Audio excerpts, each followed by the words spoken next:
Hey, welcome back to the tutorial. Today I want to talk to you all about tags. So there's information going around sort of historically and or modernly where, tags are bad or people aren't sure what to use tags for. So I wanted to kind of dispel that fear, dispel that myth, etc., and talk to you about what at least I consider and recommend tags for and what the Neos engine would rather use tags for. So there's some clues hidden around in sort of various components, etc. So let's get going and I'll talk to you about tags. I'm going to first of all show you what a tag is and how they work, and then we'll talk about how you can use them. So I'm going to go over into Smooth POV, and I'm going to equip a developer tooltip here. The actual object doesn't matter, so I'm just going to go create new 3D model.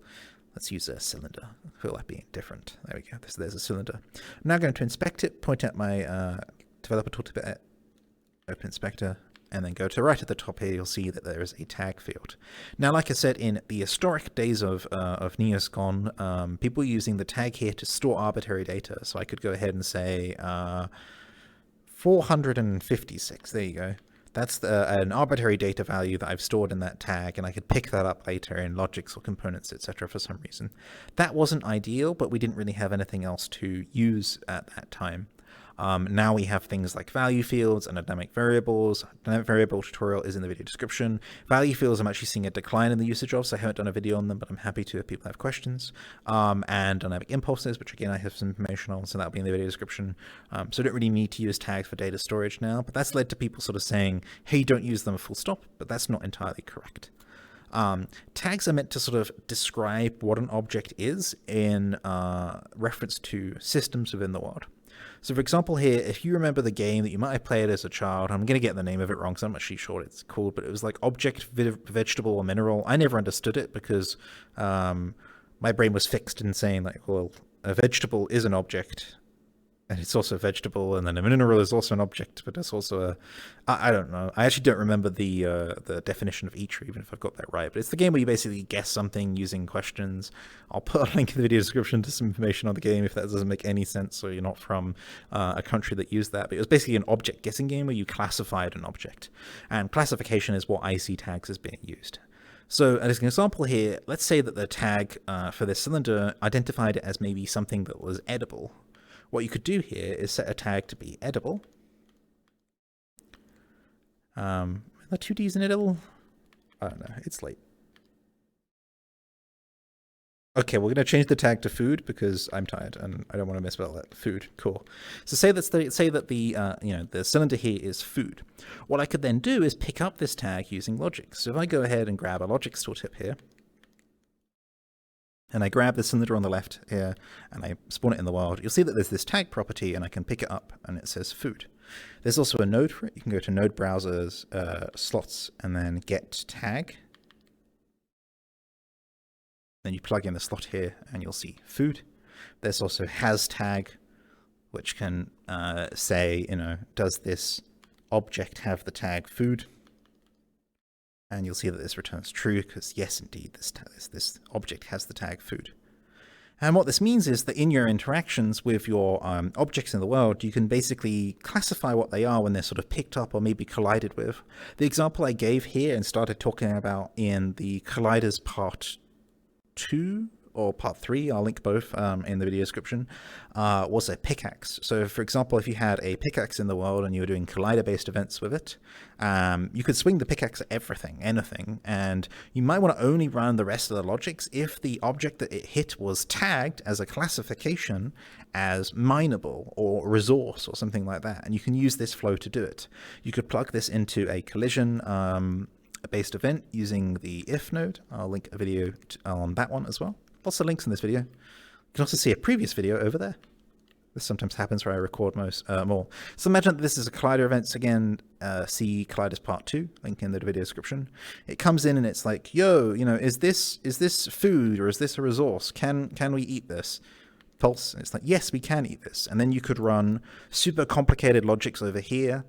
And if there wasn't a tag called food, you could run super complicated logics down here that deals with it not being food, or maybe it's poison, so you can run some different logics down here and maybe kill the player or something.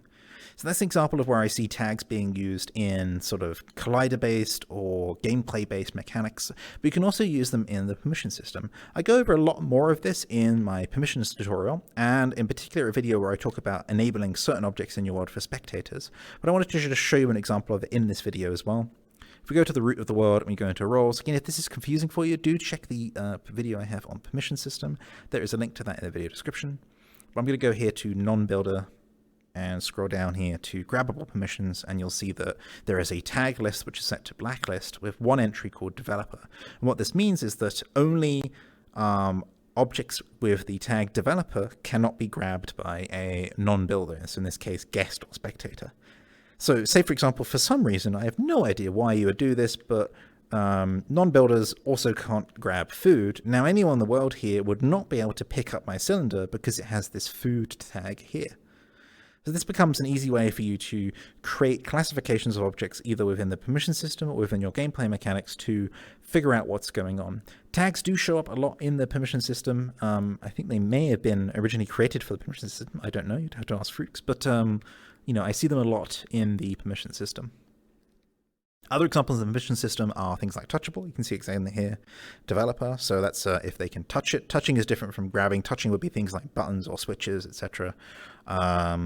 Take a look at the video that I've again mentioned a few times, the one in the video description about spectator things. It's about making like mirrors and things like that enableable for spectators. You can also see it in locomotion permissions. When you do it here, you'll see require tag. I have a video on that one where I set up a locomotion system where you have to tag it before you can use it. So those are the areas where I do see tags being useful, and those are the areas where I do say that you can use tags. Nothing is out of you know, off limits to you as a Neos content creator. I'm just sort of guiding you here and saying like, hey, this is where I would use them. This is where the evidence of Neos using them in its like core engine and the permission system is using them, and this is what they mean, or what I interpret their meaning to be as a sort of classification system. This is cylinder is a piece of food. That avatar over there is an avatar. It might be tagged with avatar. I know that users are tagged with users, etc. So it's an easy way to sort of figure out the classification of an item. As another note here, there is also in the slot menu, there is a set tag node, which can be useful for changing the tag of an object. So if I plug in this slot again, and I say, hey, this is now not food, it's poison, because maybe I've poisoned it. You know, I've taken a potion and I've dunked a potion onto this cylindrical object, and now it's poison. And now you'll see that the tag up here is poison. And if I do this collision logics again, you'll see, hey, it's not food anymore, it's poison. So I hope this helps in explaining like why tags are there. I also hope it explains and dispels the myths about, hey, you can't use them, because you absolutely can. Here's a totally good example of using them. Maybe I'll make that mining setup actually. I was speaking to Exit about it because they are actually making a mining setup. Theirs will be a lot more complicated. It's got EXP planned, various resources planned, etc. But maybe I'll make a simple one so I can show you using this tag. You know, have an object you can hook up. If you're interested in seeing that, drop a comment. Let me know what you think. If you've got any questions on this video, do let me know. I'll get back to you as soon as I can. I'll see you next time. Bye-bye.